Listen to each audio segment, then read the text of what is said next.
Good morning and welcome to Fish Hawk Live and the Great Lakes Fishing Podcast. This morning we have one of my favorite guests on the show here, and we're going to be talking landlocked salmon on Lake Champlain. We're going to be doing that with Mr. Ron Winter. Ron, welcome to the show this morning. Hey, Chris, thank you for having me. I love having you on. I love talking about this topic. Lake Champlain is one of New York's finger lakes. It sits along the New York and Vermont border, even slips up into Quebec. And although it's an inland lake, it is a big piece of water, 514 square miles of surface area, depths going all the way down to 400 feet. And this is a lake that's near and dear to your heart, Ron. And just tell us a little bit about the lake itself and kind of why it's so special to you.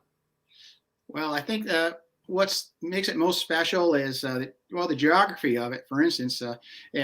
Fishing for landlocked salmon has been one of my favorite species to fish for here. And we're kind of lucky in Vermont that we have this fishery. I mean, I go travel to Lake Ontario and fish in the Loch Derby and fish the king salmon and stuff. But I tell you, it's pretty special catching these 2 or 3 pound salmon and the bigger ones from 5 to 9 pounds because they jump, and the way they take the drag and stuff, it never gets old.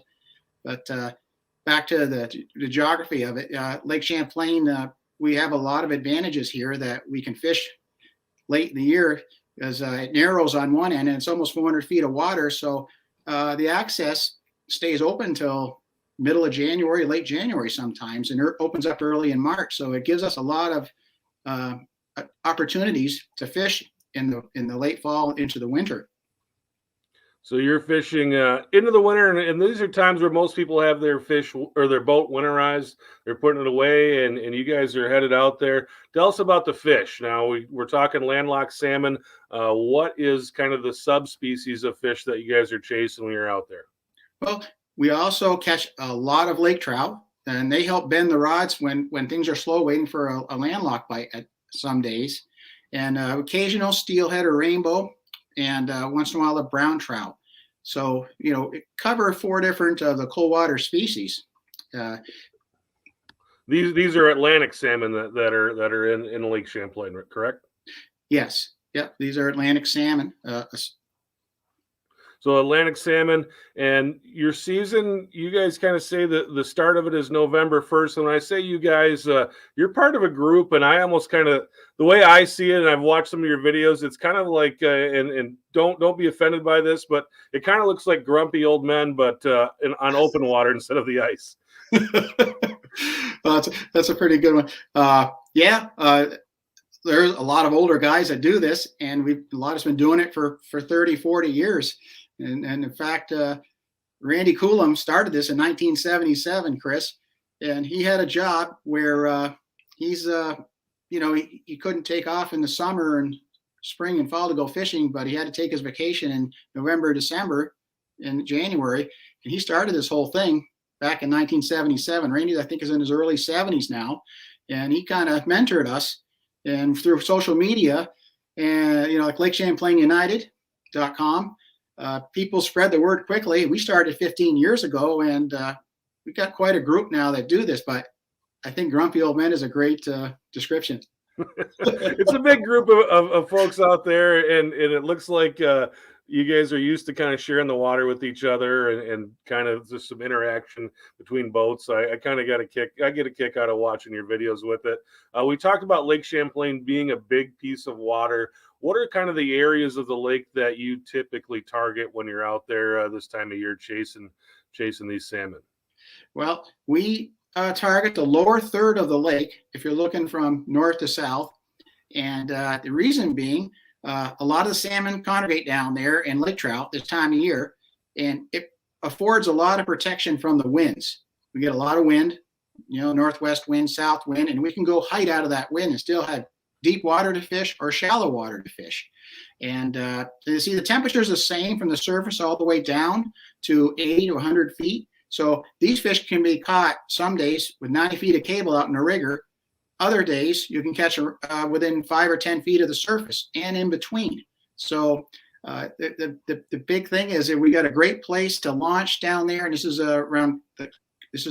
close to the Essex Ferry, just south of it, a place called Converse Bay, and it's kind of open a little bit to a south wind, so it's constantly getting the ice broken up and in case it's open, and it's all deep water outside of that bay. So this allows us to fish, and we'll fish as far south as almost to the bridge, another 15 miles south of there. The way it gets narrower, but there's deep enough water, and it's just the best of both worlds, being able to fish down here in this lower third of the lake where we fish, and which is narrow. Yeah, we've got you on the show here, and we typically will have charter captains on. I actually really enjoy having you on. You're just a passionate angler, but you kind of get all over the Great Lakes. I know you did a nice video up at the Oak, and you target fish on Lake Ontario with your boat. Now those fish that you're targeting up on Lake Ontario are very different than the fish that you're going for on Lake Champlain. Tell us a little bit about kind of what those fish look like, and what are we talking about for size, and kind of what's a typical day as far as a bag when you're out there on Lake Champlain? Well, a typical day is probably 3 to 5 salmon. And days we have 10, 15, and some days 20. The big difference between these Pacific salmon that we fish for in Lake Ontario, besides size, is the fact that these fish might bite 1 out of 3 days. So that's kind of the part of the challenge and excitement about doing this.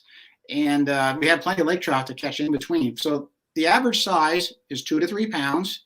The minimum length is going to be 15 inches. We catch and release all of our fish. And so we'll average fish is 17, 18, 19 inches, 2 to 3 pounds. And the state of Vermont has this master angler program that people can either catch or release or save them. And they define a master angler landlocked salmon in Vermont or Champlain at 24 inches, which is about 5.5 pounds. They get up to 10 pounds. The state record is close to 13 pounds. And there's been fish 14 pounds actually tagged, the Fish and Game when they're doing their collections and then transporting the fish above dams. So to answer your question, yeah, 2 to 3 pounds, and as average. And a typical day is 5 to 10 fish, and some days it's slow. It might be 1 or 2 or 3. Other days a little bit more. But it's the rods are bending quite a bit because the lake trout helps us as well to keep that excitement going. Yeah, the lake trout help to make a slow day better. Tell us about some of the equipment you're using when you're out there doing this. What are you using for rods, line, that type of thing? Sure, we use level wind reels, by Okuma or Daiwa, and we use an 8-foot rod, a kokanee rod. They use these for kokanee salmon out west, and it's a very light action rod, so it gives us a lot more thrill and action, when we're catching these fish when they're jumping. And as far as the delivery systems, I like that word because Dan Keaton always talks about his delivery systems in his books, and I just love that acronym. We use 2 downriggers. We'll run a downrigger at 40 feet and then put a free slider that's running about half that distance. We get a lot of bites at 20 feet, and that just runs in the belly of the line. We also will run the Big John mini discs, and they come in 2 sizes, quarter size and $half size. And those mini discs, will dive 15 and 20 feet outside. We use light bite slide divers. So where we have that adjustment to get it down to 50, 60 feet or at 40 feet. And those are basically our delivery systems that we use to catch these fish. And we catch them anywhere, again, from 20 to 90 feet of cable. So we're trying to cover the column and find out where they are, and that pretty much covers it. All right, Ron, how about other equipment? I mean, when you're out there doing this stuff and these kind of temperatures, what else is needed to do this? I mean, how do you pull this off and keep everybody warm throughout the trip? Well, great question. We call ourselves a frostbite fleet, and we use 17 to 21 foot bow rider boats. And the beauty of this is we have full enclosures on them. So we have a zip down curtain down the middle, and we'll zip it up if it's really cold. And we use from ice fishing, we use a Mr. Buddy dual heater in the cabin. So it keeps the cabin about 60 degrees. And we like to use the term, the floating ice shanty. And that's kind of what we're doing, because we're staying warm and comfortable. And lot of people don't realize, but the water is warm compared to the air temperature. So it's almost like an oasis. And we're out in the water. It's a lot warmer than you would think it would be on land, because the warm water is an insulator and keeps the surroundings around us warm. And so with these enclosures and these boats, they allow us to be able to do this in trailer to these 2 or 3 different locations that we launch. So that helps us to do this kind of fishing. Some of the things that we do, we'll bring a sand and a shovel in case it gets icy. We will let the trailer drain before we go up the ramp, because we don't want to make it icy for the next guy, because remember, there's no dock in place.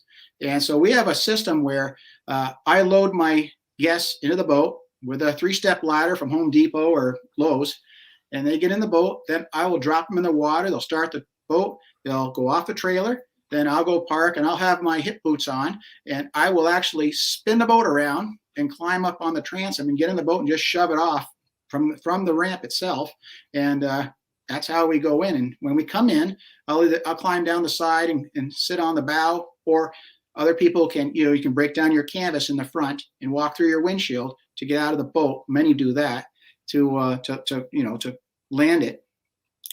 Another really cool thing is, if it froze the night before, guys will actually back their boat and trailer in the water, start the engine up, and the turbulence, having the motor trimmed up, actually breaks up a big path of ice behind the boat. And this is really helpful, so you can get in, turn around, and then break the ice out for probably, could be up to 1,000 feet, in January. So this is how we, this is basically how we, do this. And so. Yeah, I saw you in the video getting in the boat, and it reminded me of my duck hunting days. I've done a lot of duck hunting late in the season in Wisconsin, and we do a lot of breaking ice at the boat launch as well, and getting in. Luckily, we've got our waders on for duck hunting, but I saw you with your hip boots jumping into the boat, and yeah, that's an adventure that I enjoy. And one of the things that always kind of, it's a memory that takes me back all the time, is busting through ice in this duck boat. What's it like busting through ice with your boat? What's that experience like for you, if you can describe that for our listeners? The first time you do it, it's scary as hell, because there's something not good about it. You're feeling aluminum busting ice, and it's very loud.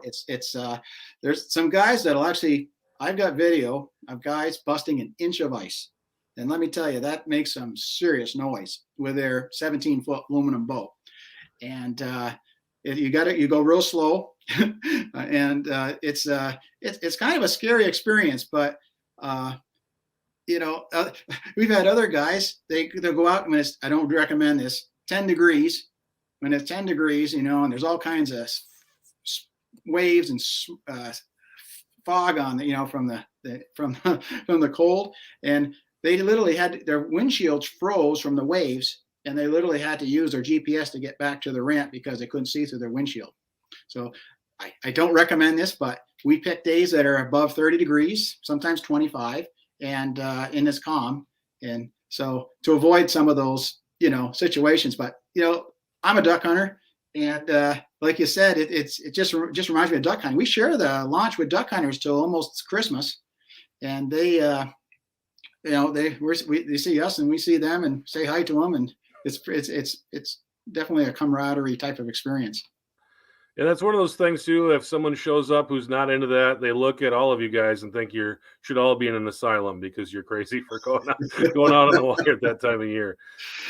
I know, and I've been doing this for 15 years, and I don't hunt anymore. I used to be a duck hunter and deer hunter, but it's a lot of fun, and I invite people out, and people don't realize, that it's really not that bad, and you're trolling around, and you're warm and in shelter at 60 degrees and having fun catching fish.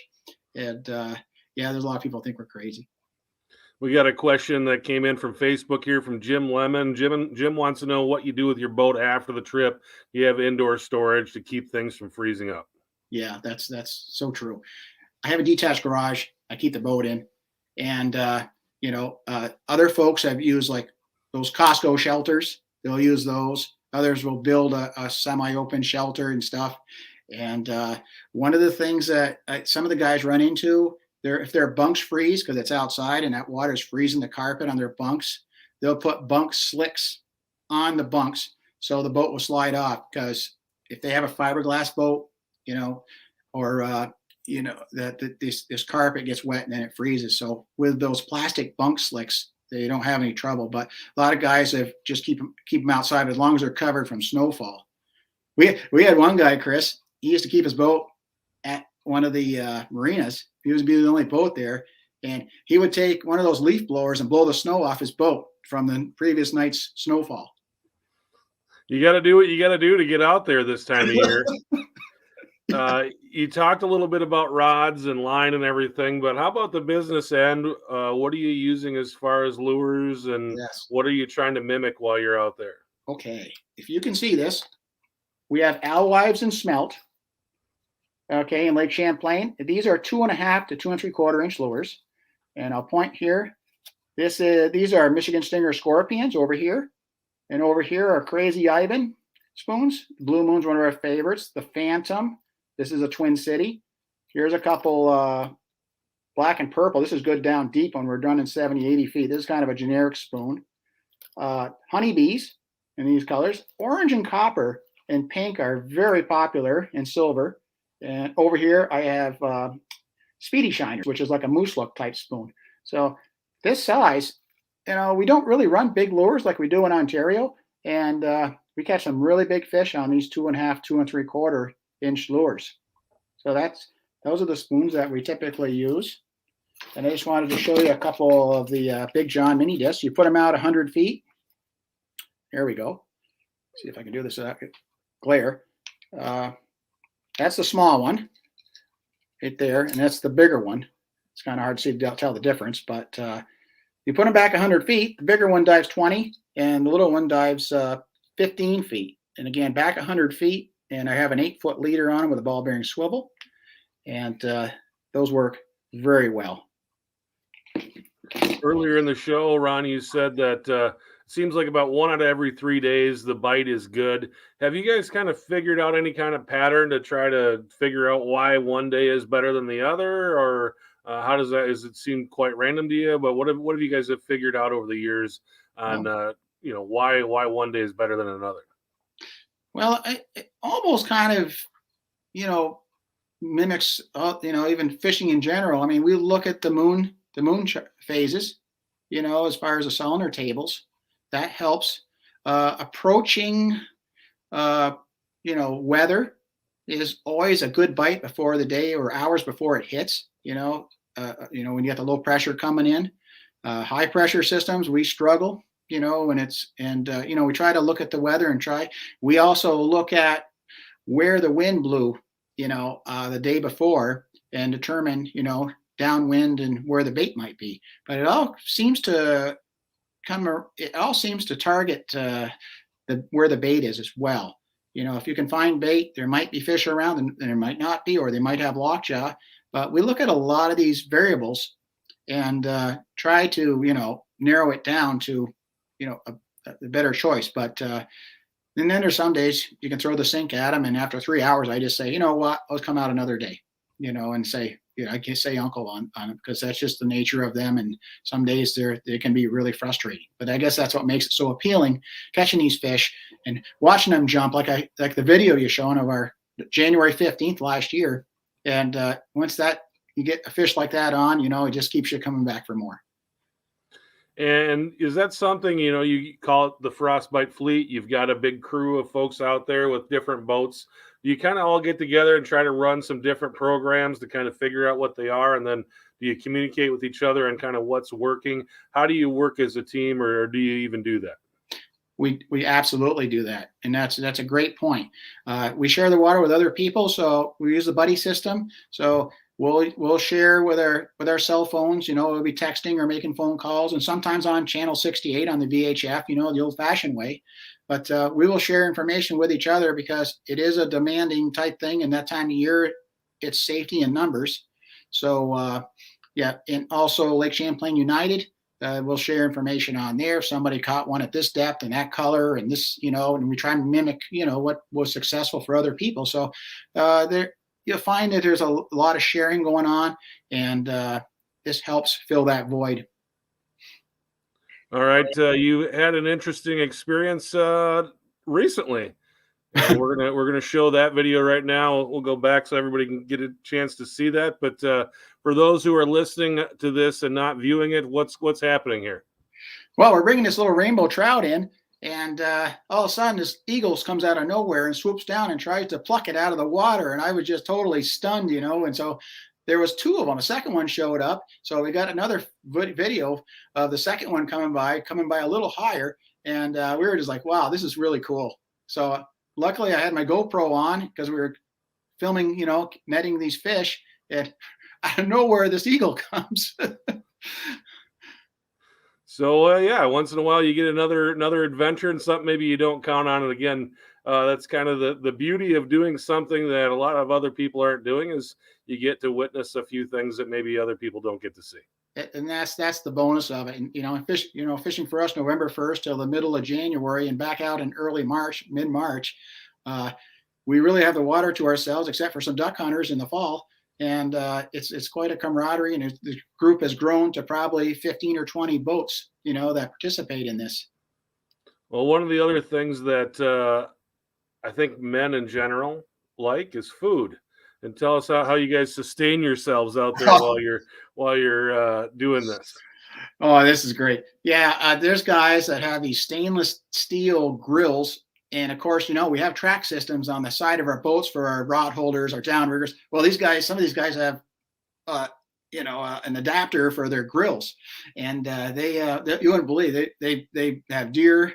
They'll have back straps from deer. They'll have sausage. They'll have hot dogs. They'll have all kinds of stuff. And there's this other very creative guy. His name is Instigator, and his full-time job is working with sheet metal. So he actually fabricated some like a little wire screen for hot dogs that adapts to the Mr. Buddy heater, so we can cook hot dogs and brown his rolls right on top of that without any grease dripping in it or any at